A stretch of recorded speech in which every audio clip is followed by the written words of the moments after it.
T'as pas honte? Si, j'ai honte. Je me disais aussi. Bonjour et bienvenue dans Sans Vergogne, donc le podcast lyonnais qui parle de transition, sans langue de bois et avec humilité, enfin j'espère. Alors pourquoi sans vergogne? Parce que l'on vit une époque où l'on sait beaucoup de choses et où pourtant on continue malgré tout à faire comme avant. Parce qu'il y a sans doute 100 sujets sur lesquels on pourrait se dire t'as pas honte, mais surtout sans occasion de faire autrement. Alors nous, c'est Eric Petrotto, multi-entrepreneur, il a l'air en forme, cofondateur de la fabuleuse cantine et du chalet des parcs. Salut Eric. Salut Stéphane. Et moi, c'est Stéphane Gonzalez, entrepreneur depuis plus de 25 ans, fondateur de l'agence Oma Beach et de la coopérative Sapiens et Territoire. Alors, on s'est rencontrés, et d'ailleurs, on est un certain nombre à s'être rencontrés sur les bancs de la Convention des entreprises pour le climat. Et quand on est ressorti, on s'est dit qu'il y avait un truc à faire parce que souvent, les plus belles histoires, elles sont en bas de notre rue, elles sont chez nous, elles sont avec nos voisins. Et donc, on s'est dit, il y a un projet, alors encore en travaux, le chalet du parc. Tiens, pourquoi on ne réunirait pas des gens et pourquoi on n'échangerait pas avec eux sur ce qu'ils expérimentent, sur ce qu'ils entreprennent et finalement comment ils réinventent nos territoires dans la vraie vie. Alors il y a un peu de bruit mais ça fait partie du jeu. Donc ici on ne va pas chercher forcément à avoir raison, on va essayer de comprendre, on va essayer de se confronter et puis on va rester humble et puis surtout se remettre un peu en question. Alors installez-vous, soyez prêts. Eric, de quoi on parle aujourd'hui ? On va parler de coopération territoriale. Et dans la coopération territoriale, on va parler d'aménagement. Tu l'as rappelé, cofondateur de la fabuleuse cantine. Donc bien évidemment, on comprend qu'il est question de manger. Sauf qu'on ne mange pas, pas assis sur une chaise, ne pas avoir une table. Il y a à l'extérieur, il y a à l'intérieur. Il y a une expérience complète de l'art de la table. Bien évidemment, il y a les assiettes. Et du coup, on s'est dit qu'on allait réunir celles et ceux qui font territoire, qui font sens et qui sont là depuis longtemps, qui ont réfléchi, qui ont passé des époques, qui ont réfléchi à, depuis, on va dire, des lustres, à qu'est-ce que ça veut dire d'avoir des lieux aménagés et surtout comment on passe le bouleversement qui est en train de s'opérer. Donc on a la chance aujourd'hui d'avoir Bérénice. Bonjour. Qui travaille sur la partie direction artistique du projet du chalet du parc, Baptiste Rébier. Bonjour. Qui représente la maison Fairmob et plus particulièrement là quand on parle de lieux professionnels Fairmob Contract et Antoine Roset. Et donc Antoine Roset, tu représentes effectivement Lean Roset Contract où vous venez nous aider à penser effectivement les aménagements dans un lieu qui projette de vouloir mettre l'exigence haute du respect du vivant. Donc on va vous demander de vous présenter, pas en mode CV mais vraiment très simplement.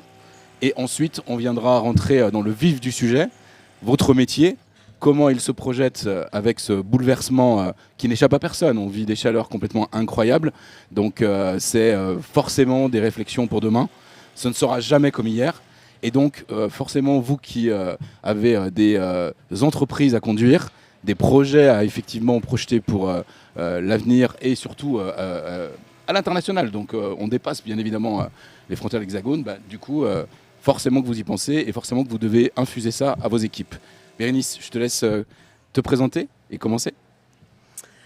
Alors, je suis engagée, moi, par la fabuleuse cantine pour gérer leurs aménagements, m'occuper de leurs aménagements et là, en ce moment, particulièrement de l'aménagement du chalet du parc. De formation, je suis commerciale et ébéniste. J'ai travaillé dans les métiers d'art. Et j'ai toujours eu une petite appétence pour le beau mobilier. Baptiste. Alors, je suis directeur général de Fairmob. Je vais peut-être plus vous parler de Fairmob que de moi. On a plusieurs manières de présenter l'entreprise. On peut dire qu'on est une entreprise familiale, on peut dire qu'on est une entreprise qui est basée dans un territoire, dans la campagne, dans l'Ain. Et puis on peut se présenter littéralement en disant qu'on est concepteur, fabricant industriel de mobilier de jardin en métal. Mais si on va plus sur le why, c'est qu'est-ce qu'on fait ? On fait des produits à destination des gens pour qu'ils passent des bons moments, des bonnes interactions sociales sur le long terme, puisqu'on a pour ambition aussi de proposer des produits extrêmement durables et qui soient aussi en cohérence avec notre environnement, avec un modèle qui soit aussi de consommer, d'acheter peut-être moins souvent, mais d'acheter de la très bonne qualité qui va même pouvoir se transmettre entre plusieurs générations. Alors Antoine Roset, j'ai 46 ans et j'ai 2 enfants. Pourquoi je commence par ça? Parce que j'ai la chance d'avoir connu les années 80 et les années 90, les années 2000, et grandir dans ce monde où finalement il y avait peu d'intérêt pour tout ce dont on va parler aujourd'hui, parce que tout roulait. Et j'ai 2 enfants qui vont connaître malheureusement la partie un peu plus tough, c'est-à-dire les crises de climat, les problématiques qui vont suivre économiquement parlant avec tout ça. Et donc j'ai eu la chance de faire la CEC avec beaucoup d'entre vous. Et pendant la CEC, j'ai rencontré Eric. Et j'ai trouvé que Eric, il était assez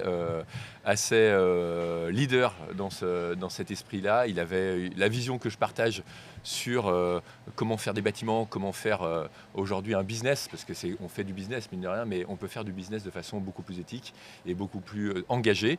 Et je pense que ça correspond à notre société, Line Roset. Donc, groupe familial comme Fermob, comme Baptiste vient de l'expliquer. Nous, on est là depuis 1860. Je représente la 5e génération. On est engagé dans le territoire depuis donc, un certain nombre d'années. Et notre motto, c'est produire du durable, produire de la qualité. Bon, alors si on rentre dans le vif du sujet, j'ai envie de vous poser une question qui pique, puisque en plus c'est tôt ce matin. Si on parle d'aménagement et d'espace aujourd'hui, qu'est-ce qui vous fait dire « j'ai pas honte » ou « j'ai honte » ? Allez, qui est-ce qui démarre ? Qui se lance ? Allez, j'y vais. Vas-y. Alors, je vais commencer par j'ai honte, parce que c'est mieux de terminer par du positif, je pense. J'ai honte parce que finalement, on a pris le sujet à bras-le-corps, peut-être pas suffisamment, je dirais pas tardivement, parce qu'on est sur le projet quand même de comment mieux produire depuis nous les années 90, enfin, milieu des années 90, vraiment où on a commencé à shifter, avec les premières chaudières à bois, la création d'une crèche.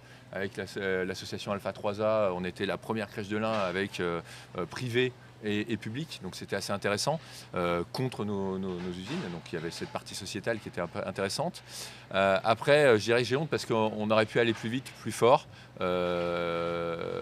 mais là où j'ai pas honte, et ça contrebalance, c'est que notre modèle il a été toujours basé sur ce que je disais tout à l'heure, sur une production de qualité, qui est fait pour faire des meubles, un ameublement qui est là pour faire de l'aménagement durable. On ne produit pas chez nous dans l'optique d'avoir une rotation de vie courte. On a des produits qui durent en moyenne 15 ans, 20 ans pour certains, voire 30 ans pour d'autres. Je rencontre des clients qui ont des produits chez nous depuis 40 ans même. Donc on a vraiment dans notre ADN cette durabilité qui est, je pense, aujourd'hui quand même une des clés de toute production. Sur le géonte, alors ça aurait été un peu ambitieux, mais c'est vrai qu'on aimerait faire changer les modes de consommation des gens. Il y a quand même beaucoup la consommation d'usage, je prends, j'utilise, je jette, y compris dans nos domaines. On pourrait, et on l'a vu quand on a été tous ensemble dans la Convention des entreprises pour le climat, il y a des modes d'usage alternatifs où on n'est pas obligé d'avoir la possession. Voilà, il y a d'autres, entre la location, un usage temporaire, saisonnier, etc. Et notamment, puisque là on se parle d'un lieu professionnel, on essaye de pousser davantage ce concept dans le monde professionnel, dans l'hôtellerie-restauration. Et globalement, ça prend pas très bien. Et je suis assez frustré par ça, parce qu'on est sorti de la CEC en se disant on va vraiment pouvoir pousser ce modèle. Et voilà, il y a quand même ce classique j'achète, j'utilise, je jette, qui pourrait être vu différemment. Et je donne un exemple sur le J'ai pas honte, qui est sur un marché qui est très spécifique pour nous. On équipe les plages de la Côte d'Azur, les restaurants de plage, et qui par nature doivent disparaître du littoral à la fin de la saison entièrement. Et donc pour eux, un modèle saisonnier de location est hyper intéressant. Et en fait, d'une année à l'autre, on réutilise les mêmes produits, on les répare, on les nettoie, et en fait, on arrive à optimiser la durée d'utilisation sur des années et des années. On a calculé qu'en 30 ans, on avait réparé et réutilisé 1 million de parasols, par exemple. Donc c'est des éléments qui sont inspirants et qui montrent qu'il y a d'autres types de modèles qui peuvent fonctionner, qui sont économiquement intéressants pour nous et économiquement intéressants pour les clients aussi. Ouais, la solution finalement c'est de changer la couleur, parce que moi Fermob ça fait 30 ans que je l'ai dans mon jardin, j'aime bien, mais finalement merci Baptiste. On peut changer la couleur, je te voilà, le dirais. c'est ce que j'ai fait en fait. Je passais du vert au rose, voilà. Bérénice ? Alors, j'ai ni honte ni pas honte. Je trouve que le travail qu'on fait est plutôt du bon travail. Évidemment, tout ça, on voudrait que ça aille plus vite. On n'est pas très très en avance. Non, moi ce que je voudrais lancer, c'est plutôt un tape à honte, point d'exclamation. T'as pas honte d'abattre un arbre toutes les 2 secondes et de nous faire croire qu'en replantant tes forêts, tu es un bon samaritain alors que tu replantes juste pour mieux couper. Ça laisse réfléchir. On n'a pas cité de nom. Non, je Mais peux c'est faire vrai le que jingle, si vous voulez. on a cette même problématique avec les vêtements, c'est-à-dire que ce rapport à ne pas acheter qualité et être toujours en train de jeter crée des sacrés dégâts. Moi j'ai une question de fond.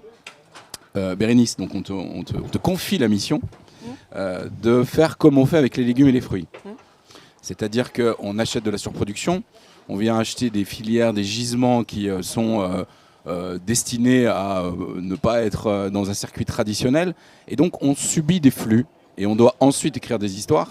Et ça ne peut pas ne pas avoir de goût à la fin. Ou ça ne peut pas ne pas avoir une esthétique, une vibration qui fait qu'on fait vivre une belle expérience. Et donc ce flux à l'envers, effectivement, en travaillant avec nos amis, comment on prend le départ et surtout comment eux, et ce sera la question d'après que je vous adresse, comment vous arrivez à infuser ça dans vos équipes. C'est-à-dire que quand Bérénice appelle effectivement vos équipes, comment d'un coup on met en place ce circuit inversé pour venir écrire de nouvelles histoires, de nouveaux imaginaires sur on fait différemment avec des gisements un peu subis.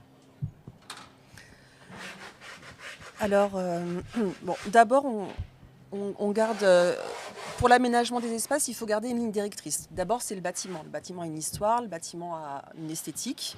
Voilà. On travaille aussi avec un architecte, donc il y a une ligne à conserver. Donc on ne peut pas faire tout et n'importe quoi, il faut se mettre des cadres. Ensuite, il faut travailler avec ce qu'il y a comme objet disponible sur le marché. Donc il faut trouver des gisements. Et dans des lieux comme ça, il faut trouver des gros gisements. Donc il faut que le gisement corresponde à une ligne architecturale. Une fois qu'on a trouvé le gisement, on peut travailler autour de ça en fonction des espaces qu'on a aménagés. Voilà. C'est dur de se concentrer, hein, parce que là, si les gens ne voient pas, mais en fait, il y a les plaquistes qui... Mais c'est bien, ça la fait façade, une petite musique de son. C'était l'idée, parce qu'on est dans l'aménagement. On peut imiter les cigales Ouais, aussi. c'est ça. Et pour vos équipes, du coup, une fois qu'effectivement il y a ce modèle de réflexion, qu'est-ce que vous dites à vos équipes ? Vous leur dites qu'il y a un projet comme le Chalet du Parc qui va arriver, qui vient explorer de nouvelles voies. Ça permet effectivement d'expérimenter de votre côté. Comment vous infusez ça aux équipes et comment on arrive à trouver les clés ? Avec les équipes, ça se fait tout seul, ça se fait très bien. Parce que comme tu dis, ça permet d'expérimenter autre chose. Parce que ça coche les bonnes cases, et que ça tombe au bon moment. C'est-à-dire que nous, depuis quelques années, on s'était dit il faut qu'on ait un stock de produits de seconde main. Des fois, il peut y avoir un événement, une location, ou au contraire, vous avez des chaînes d'hôtels. Il y a une chaîne qui fait partie du groupe Accor qui n'achète que de la seconde main. Donc ça permet aussi de répondre à une certaine demande. Et puis je pense que les équipes, ça les motive d'aller partir sur quelque chose de nouveau, sur quelque chose de différent. Et en plus, ça permet parce qu'il y a quand même du business qui se fait un petit peu, mais de parler d'autre chose que du prix. Du délai, de la négociation et de dire comment on imagine ensemble, vous avez un besoin, vous avez un budget, comment on fait rentrer le projet à l'intérieur de ça. Donc les équipes, ça leur parle beaucoup au contraire. Alors nous, c'était hyper intéressant d'apporter ce point de vue dans la création de l'aménagement intérieur, parce que c'est vrai que dans l'intérieur, généralement, quand on est sur un projet de restauration ou d'hôtellerie, il y a énormément de sur-mesure. On travaille quand même avec l'ADA ou l'architecte d'intérieur qui va venir et qui va nous dire voilà, je veux une banquette comme ça, je veux des tables comme ça, avec des matériaux. Donc en fait, nous, on répond vraiment à un besoin qui est prescrit et on vient faire notre rôle de fabricant en améliorant peut-être le produit, en donnant des solutions. Mais on a peu l'habitude de travailler sur un gisement, contrairement à Baptiste, où on a la matière et ça existe déjà. Donc il a fallu, en fait, pour travailler pour le Chalet du Parc, il a fallu déjà emmener les équipes. Donc les équipes, Ça, il n'y a pas eu trop de soucis. Elles se sont dit, OK, nouveau challenge, nouveau projet, on part de zéro, on n'a pas l'habitude, mais on va trouver une solution. Et derrière, ça a été, OK, on veut un gisement déjà existant. Quel est ce gisement? Où trouver ce gisement? Et finalement, on se rend compte que des gisements, on en a. Et c'est nous qui n'avons pas l'habitude d'utiliser ces gisements pour le réutiliser. Et ça nous donne, au contraire, moi je trouve que ça a été hyper intéressant parce que ça nous a donné de belles perspectives pour le futur, d'événements, plus ou moins longs dans le temps. On va pouvoir réutiliser après ce mobilier, même s'il n'a pas été fait sur mesure pour le lieu, on saura l'adapter correctement. Et finalement, c'est qu'une question de discussion et de mise en lien avec le bâtiment. Moi, je reviens quand même sur le travail, parce que j'ai fait beaucoup de travail sur le terrain avec les équipes de Fermob et Ligne Rosée. Les équipes ont été incroyables parce que quand on fait du sourcing comme ça demande beaucoup plus de disponibilité. On n'est pas dans l'achat-vente. On est dans, il faut se bouger les méninges, il faut chercher, il faut aller dans les hangars, ça demande quelque chose de plus investi, que je trouve moi qui prend plus de temps. Et concrètement, ça ressemble à quoi? Parce que si maintenant on met des meubles derrière, là, ça veut dire quoi, là, aménager le chalet du parc? Moi qui suis un béotien qui n'ai pas vu le projet. Ça veut dire quoi, aménager le chalet du parc? Ça ressemble à quoi? Le chalet du parc, du Fermob, du Roset, ça veut dire quoi? Des canapés, des tables? Ça va être très beau. Déjà, on l'a travaillé pour que ce soit un lieu qui soit accessible à tous. Tout le monde doit pouvoir se sentir à l'aise dans ce lieu. Mais quand je dis tout le monde, c'est Et en termes d'ergonomie et en termes de, il fallait pas que ce soit trop, faudrait pas que ce soit surélégant. Il fallait que ce soit solide, durable et beau. Donc on a travaillé quelque chose pour tout le monde et que ce soit pas ennuyeux. Surtout. C'est-à-dire que ce soit joli, qu'il y ait de la couleur, voilà. Stéphane, il y a des tables, il y a des chaises, il y a quelques canapés, il y a des lampes, il y a de la vaisselle, parce qu'ils ne sont pas autour de la table, mais effectivement on a pu travailler aussi avec la maison Revol. Non, moi j'avais une question. On est là aussi pour les quelques anecdotes. Moi, si je peux dire, Bérénice, elle a choisi quand même des super entreprises qui ont l'habitude de faire du beau régulièrement. Voilà. Donc, normalement, on devait partir. Ça va être beau. Voilà. Non, mais on a cette chance de vous avoir sur le territoire. Parce que c'est vrai que c'est quand même une composante de se dire que si on peut travailler avec celles et ceux qui sont autour de nous, ça crée de la proximité, ça crée de la cohérence, ça crée de la coopération territoriale. C'est aussi des approches résilientes. On ne veut pas tout avoir, donc on fait aussi avec ce qu'on a. Et avec ce qu'on a, on est capable d'aller extraire le meilleur. Non, moi je veux du croustillant d'anecdotes. Je sais que quand je vais à la brasserie Georges, il y a des petites étiquettes parce que certaines personnalités ont pu poser leurs fesses, sur certaines banquettes. Et je sais qu'au chalet du parc, on va pouvoir avoir presque cette même anecdote. Parce que pour repenser, comme tu le disais Antoine, le fait de se dire, tiens, ce gisement, il est où? Quelle histoire il peut avoir pour qu'ensuite on puisse construire justement le chalet du parc avec cette approche de seconde main. Le travail fait effectivement avec tes équipes et Bérénice a pu couvrir un plateau de télé de France Télévisions. On peut le dire maintenant. On peut le dire. On taira où c'est, mais c'était un plateau de télévision française. Ça c'est important. Plateau télé public et pour un grand projet, pour un grand événement de cinéma. Dans le sud de la France. Voilà, donc quelques personnalités ont pu effectivement s'asseoir sur tout ça. Exactement. Et mettre leurs coudes sur les tables qu'on va retrouver ensuite au chalet. Donc ce qui s'est passé, c'est qu'avec Sylvie, avec qui j'ai travaillé beaucoup sur ce projet, on a fait une étude, on a lancé une fabrication et une partie du projet. Une partie du mobilier du chalet du parc est partie sur cet événement. Donc on leur a loué et il est revenu. Donc ça reste de l'économie circulaire. Qu'est-ce qu'on a d'autre comme exemple d'économie circulaire? Ça m'intéresse, moi. Il y en a d'autres Qu'est-ce qu'on a d'autre Et si, j'ai quand même arpenté les greniers du réseau des ressourceries, quand même. Voilà. Donc pour trouver du mobilier que je stocke depuis 3 ans déjà maintenant. Voilà, là qui est parti chez la tapissière et qui va revenir tout beau, tout neuf. Qu'est-ce qu'on a arpenté? On a arpenté des hangars remplis d'araignées, de souris. Enfin voilà, c'est le genre de truc qu'il faut faire quand on veut travailler dans l'économie circulaire. Qu'est-ce qu'on a d'autre qu'est-ce qu'on a chez Fermob comme anecdote?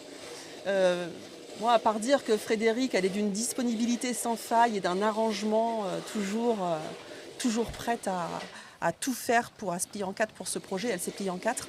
c'est ce que j'ai à dire, quoi. Non, moi je peux peut-être rebondir en disant, en parlant de notre expérience, c'est-à-dire que notre mobilier il est beaucoup utilisé dans l'espace public, dans les lieux publics. Alors ça peut être dans des lieux à accès pour le public comme l'hôtellerie, la restauration, mais aussi beaucoup vraiment dans l'espace public en lui-même. Et en fait vous avez plein de choses cohérentes qui produisent leurs effets sur l'espace public. Si vous avez un produit de qualité, qui va être léger, qui peut être déplacé, qui est en même temps très confortable et qui est en même temps très esthétique, ça va en fait contribuer à rendre le lieu sympa, fun, agréable, et en fait les gens inconsciemment vont beaucoup s'y plaire. L'exemple que je donne beaucoup, c'est à New York, à Times Square, où à un moment ils ont pris une très belle décision, ils ont dit on piétonise une partie de Times Square. Et ils ont mis des chaises bistrot Fermob rouges au milieu qu'ils ont en gros balancé au milieu de la place, et puis elles viennent que pourra, elles vivent leur vie. Et en fait, le président de Times Square, un an plus tard, il nous dit auparavant, on me parlait insécurité, machin, et l'année d'après, on me disait est-ce que les chaises, vous les avez mises rouges, vous voudriez pas en mettre des jaunes, des vertes, etc. Parce que ça fait vivre les gens et ça leur fait vivre des histoires à travers les chaises, ils se regroupent. Enfin, on va dire que c'est très français aussi, c'est l'art de la conversation. Et je pense que pour faire le lien avec ce lieu, c'est choisir des entreprises locales, du mobilier, effectivement avec une notion de seconde main, de réemploi, mais de qualité, esthétique, confort, etc. Ça permet aux gens, je pense, de vivre une expérience qui va au-delà de simplement je viens pour consommer, boire, manger, acheter quelque chose, etc. Donc c'est le petit quelque chose en plus qui fait qu'on se sent bien dans un endroit que les gens ont du mal à décrire. Et je pense que c'est ce qu'on va ressentir ici. Ah, moi j'ai une autre anecdote. Tu vois quand je veux, ouais. Alors j'ai un partenaire que je peux citer, il s'appelle Bravo, c'est une famille de récupérateurs de mobilier. Ils récupèrent tout le mobilier CHR et ils en font des hangars. Et une fois, on est allé sourcer là-bas, dans un petit camion. Et j'ai trouvé des petits fauteuils plutôt sympas, en très mauvais état, mais plutôt sympas. Et c'est des fauteuils qui vont être mis ici. C'est des fauteuils qui étaient utilisés avant l'effondrement de la Samaritaine, du mur de la Samaritaine. C'est des petits fauteuils qui étaient là-bas et c'est lui qui a récupéré ça. Donc on va travailler avec ce genre de mobilier. Et ce qui est intéressant, c'est qu'on part de ce mobilier qui a une histoire, du coup, qui aurait dû partir je ne sais où et ne plus jamais exister. Je pense qu'il aurait dû ne plus jamais exister. Voilà. Ouais. Et tapissière lyonnaise, qui va venir travailler avec des tissus qui sont effectivement de chez Line Roset. Et donc on redonne complètement une nouvelle histoire avec, je trouve, plus de gravité au sol. C'est un peu l'image de ce bâtiment qui, à un moment donné, devait être détruit, parce que tout le monde le trouvait moche. Enfin, en tout cas, les politiques qui s'étaient dit, écoute, on repense ce parc et on va le détruire. Comme il était amianté fort, sa destruction coûtait cher. Ouais. Donc, du coup, il a eu un peu de survie. Cette survie a donné une envie, parce que entre-temps, la société avait évolué, à ce qu'on vienne le repenser pour les générations futures. Et donc, il a survécu. Et j'aime ces petites histoires aussi où, d'un coup, on est dans des passations possibles, tu vois, où on voit passer les générations, tu vois, les utiliser, quoi. Et c'est très intéressant. Enfin, en tout cas, c'est complètement dans la lignée. Moi, je suis d'accord avec toi. On est à un moment où ça commence à infuser et on voit bien que la façon dont on faisait le business il y a encore 15 ans, elle évolue. Et ce côté territorial, ce côté réutilisation, comment on peut donner plus de vie à un produit, comment on peut apporter plus de vie à un bâtiment. Je suis d'accord avec toi. Avant, on détruisait les bâtiments. Alors hop, on construit, on détruit, c'est super, c'est terminé. Alors qu'il y a déjà un bilan carbone sur un bâtiment qui est énorme à la création. Pourquoi pas le réutiliser, en faire autre chose, le démolir en partie peut-être, mais et là, c'est un superbe exemple de comme quoi un bâtiment qui a été construit dans les années 60 peut être réutilisé, repensé, complètement avec des flux complètement, comment tu dis, verts ou neutres presque, parce que tu expliqueras mieux que moi tout ce que vous avez fait sur les flux d'eau et de récupération. Et on voit bien que ça nous en tant qu'aménageur, finalement, producteur d'aménagement intérieur, on vient être challengé par cette philosophie et c'est génial. En fait, finalement, c'est génial et ça nous permet de cranter encore un peu plus dans notre business. Du coup, Antoine, c'est bien, tu me fais la transition parce que là, j'ai envie de parler un peu de vision parce qu'il faut C'était- quand même qu'on avance. Voilà. Et on s'est dit, c'est quoi finalement le chalet du parc on s'est 2031 après Jésus-Christ, parce que 2030 c'est connu, 2050, voilà. Et donc du coup, c'est quoi l'aménagement, c'est quoi le mobilier en 2031? C'est loin, c'est proche et pas si loin. Et c'est quoi votre métier? Comment il va évoluer dans les 5 ans qui arrivent, dans les 10 ans qui arrivent, dans les 15 ans qui arrivent? Alors le mobilier, ce sera le même, Ouais. parce que voilà, il sera quasiment intact. Ah oui, ça, ok, au chalet. Mais globalement, comment ça évolue? Moi, je me rappelle, j'ai fait un atelier avec toi. Ouais. Tu nous avais parlé des champignons. Ouais. Voilà. Alors, le champignon, malheureusement, ça n'a pas poussé. Merde. Non, le champignon, il y a eu un arrêt net parce que c'est parce que c'était quelque chose qui était en cours de développement et qui était cher. En fait, finalement, le marché, c'est un peu la problématique toujours du marché, c'est que à quel moment, Baptiste en parlait tout à l'heure, à quel moment le marché est prêt aussi à accepter une offre. Et je pense qu'on le voit bien aussi bien dans les fringues, la restauration et ainsi de suite. Quand on commence à faire du bio, quand on commence à faire du recyclé, du circuit court, il y a un coût à tout ça. Et recycler, ça ne veut pas dire gratos. Recycler, ça veut dire qu'il y a des étapes pour partir d'un produit et on va refaire un produit. Donc il y a un coût. Et donc souvent c'est un peu plus cher. Souvent, c'est plus Mais- cher. Oui. Ça demande plus Mais de c'est travail. pas plus cher finalement, quand on y pense, c'est pas plus cher pour la planète. Oui, Et c'est mieux ça, l'idée. pour la planète. Et c'est là où il va falloir commencer à réfléchir, c'est plus cher pour qui? C'est plus cher pour nous d'un point de vue pécunier, mais ça sera peut-être pas plus cher pour les générations d'après. Parce que les générations d'après, on voit bien qu'il va falloir refaire toutes nos écoles, il va falloir refaire tous nos bâtiments publics, il va falloir refaire toutes nos routes. Et ça va être cher. Parce qu'on a pensé que c'était pas cher de mettre du goudron qu'ils font à 35 degrés. Ah ouais, mais le goudron à 35 degrés qu'ils font, on va plus pouvoir rouler. Donc il va falloir faire du goudron cher ou d'autres solutions qui vont être. Donc ce que je veux dire, il faut qu'on pense différemment là-dessus. Nous, le mobilier, pour revenir à la question, plus éco-responsable. C'est-à-dire que ça se démonte mieux, ça se recycle mieux, ça se nettoie mieux, ça se répare mieux, ça c'est certain. Ça utilise des matériaux qui sont recyclés. On travaille énormément dans l'intérieur sur les mousses. Donc on commence à avoir de plus en plus de mousses vertes, donc issues de la biomasse ou issues de produits de post-consommation, d'accord, qui permettent de recraquer la mousse et en faire une mousse verte. Donc ça, c'est hyper important. Des tissus de plus en plus verts aussi. Des panneaux qui sont issus du recyclage.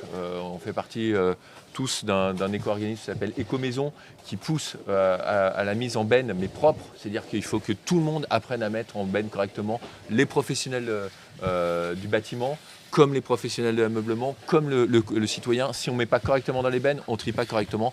Et là, il y a des gisements énormes sur ce qu'on doit trier. On peut, si les bennes sont propres, on peut refaire des panneaux à partir de bois qui est déjà utilisé. On refait des panneaux propres, on refait du meuble. Et ça va être hyper important.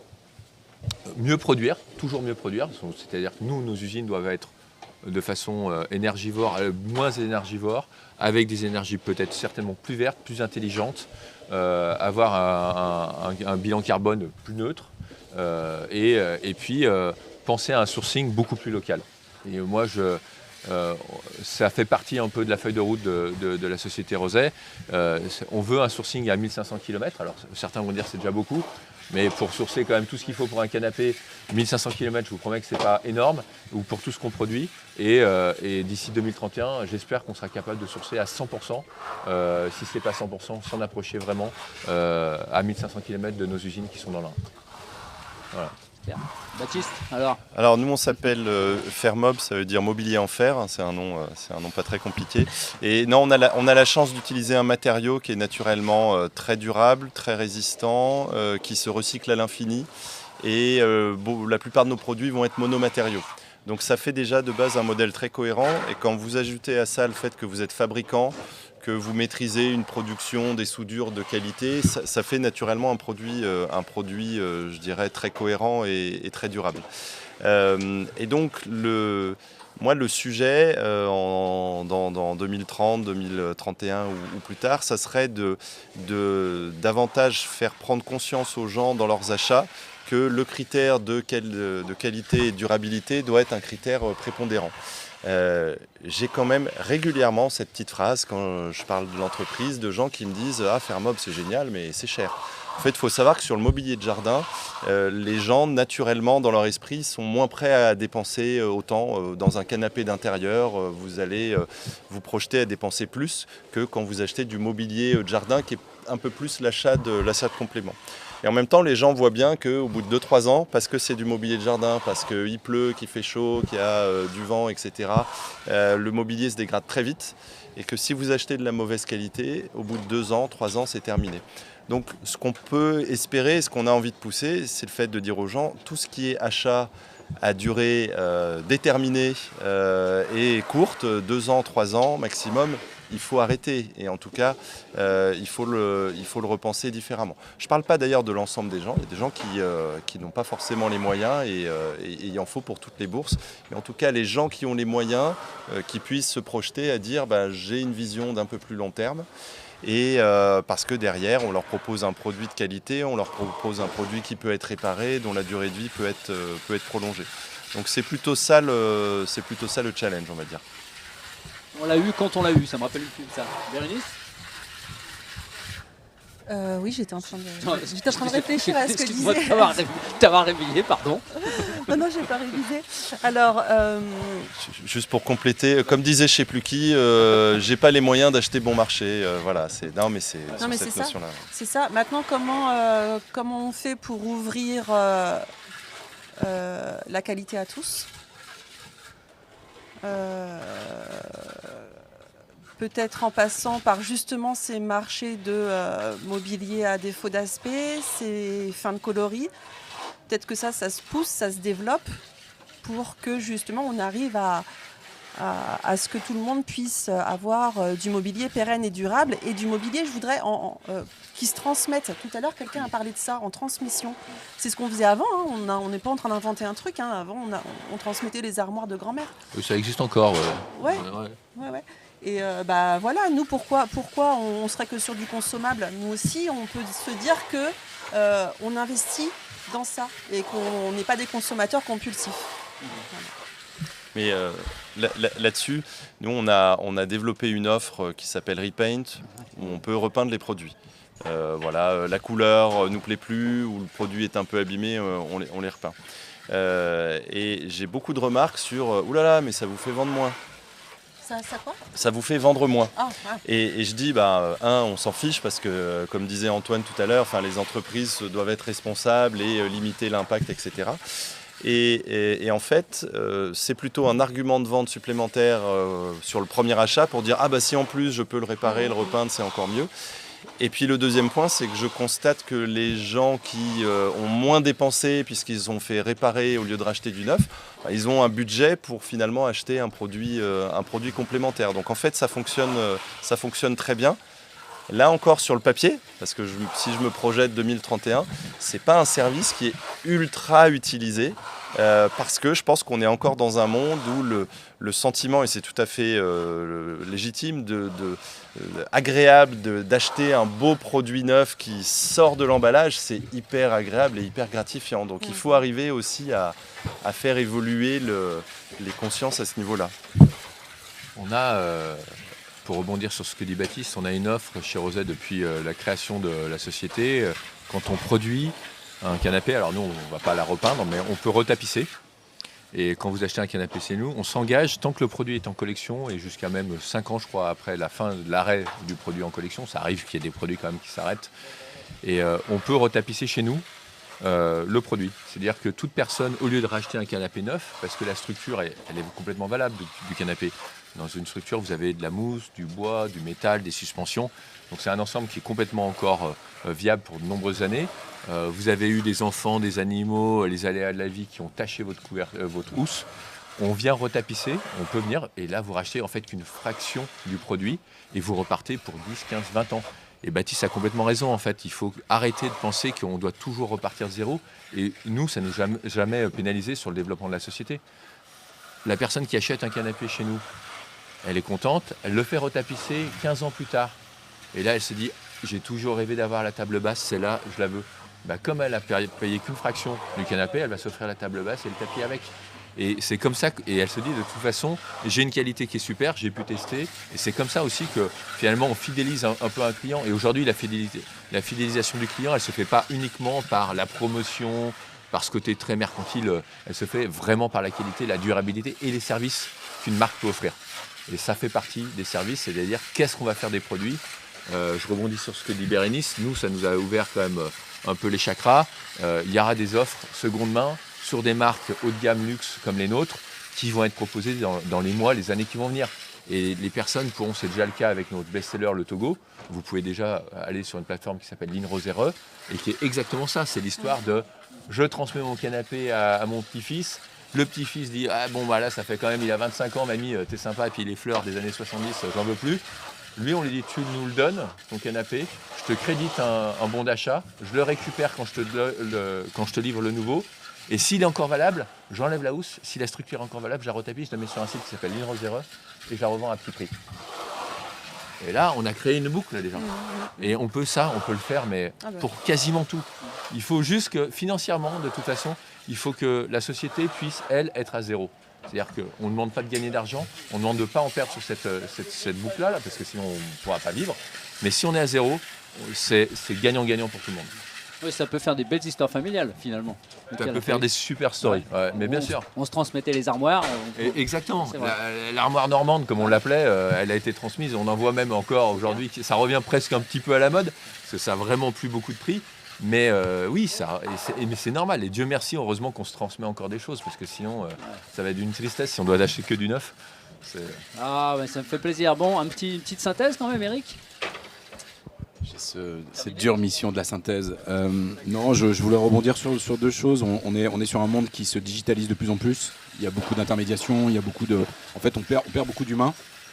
Et ces nouvelles voies, il faut qu'on coopère.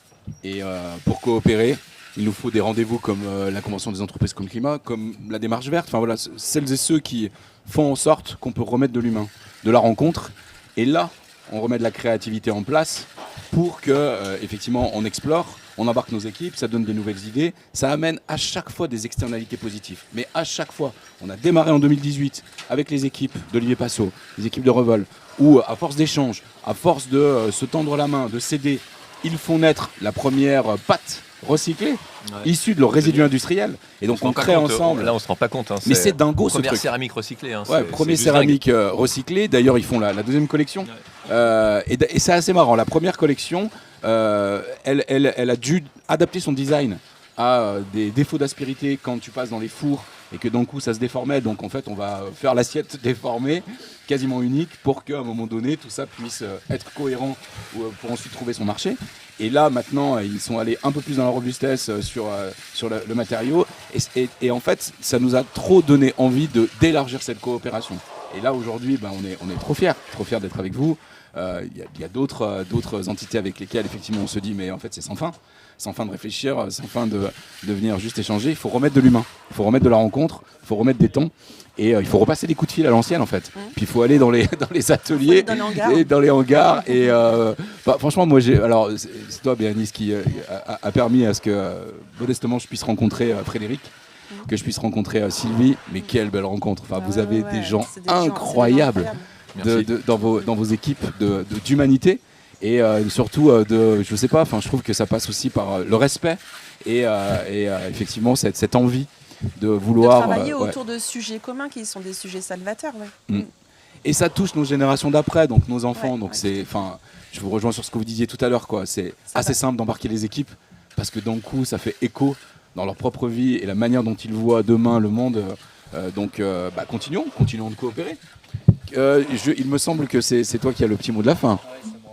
C'est moi qui ai le mot de la fin parce que comme il est très bavard, on s'est donné un peu ce... En tous les cas, merci. Bon, alors, on est sur un chantier, donc j'espère que l'équipe technique qui est derrière arrivera à sortir un son. Nous, ça nous a un peu perturbé, mais je vous ai trouvé plutôt assez bon parce que un petit bruit de fond. C'était pas évident. Voilà. C'est vrai, la façade, ça fait du bruit. Donc, merci Bérénice, merci Baptiste et puis merci Antoine parce que du coup vous avez raconter des belles histoires. Alors c'est vrai qu'à la fin je termine toujours par une citation inspirée de Jean-Yann. Alors ok, on est des boomers, t'as parlé des années 80, j'aurais pu finir par une chanson de Jeanne Masse, mais non. Donc une citation de Jean-Yann qui complètement inutile, vous allez voir, mais quand même indispensable. et vous aurez 4 heures après derrière. C'est la coopération, c'est comme le covoiturage. Tout le monde trouve ça formidable jusqu'au moment où c'est à son tour de conduire. Vous n'êtes pas obligé de rigoler. Hein, je veux dire, c'est pas obligé. En tous les cas, merci. À la prochaine. Salut. Merci. Merci.